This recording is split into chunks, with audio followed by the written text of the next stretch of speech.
ഇന്ന് തക്കാളിയും വെണ്ടയ്ക്കായോടെ ഒരു ഒഴിച്ചുകറി ഉണ്ടാക്കാം. അതിനുവേണ്ടി കുറച്ച് വെളിച്ചെണ്ണ ഒഴിക്കാം. നീളത്തിൽ ഇങ്ങനെ അരിഞ്ഞ് വെണ്ടയ്ക്ക, ഒരു 10 വെണ്ടയ്ക്കയുണ്ട്. കുറച്ച് ഉപ്പ്, 4 പച്ചമുളക്, ഒരു ചെറിയ തീയിൽ ഒരു 5 മിനിറ്റ് എടുക്കാം. ഇതിപ്പോൾ 5 മിനിറ്റായി. അതിലേക്ക് ഒരു സവാള, ഒരു തക്കാളി, 5 മിനിറ്റ് ഒന്ന് ചെറിയ തീയിൽ വെച്ചതോളൊന്ന്.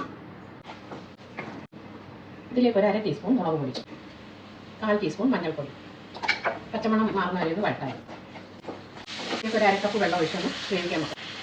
1 കപ്പ് തേങ്ങ, 1 കപ്പ് തേങ്ങയിൽ 5 ചെറിയ ഉള്ളി, ഒരു 1/4 ടീസ്പൂൺ ജീരകം, ഒരു 1/4 ടീസ്പൂൺ മഞ്ഞൾപ്പൊടി. ഇതിലേക്ക് ഇനി അരച്ച ഈ അരപ്പി വെക്കാം. തിളക്കണ്ടാവും, ചൂടായാൽ മതി.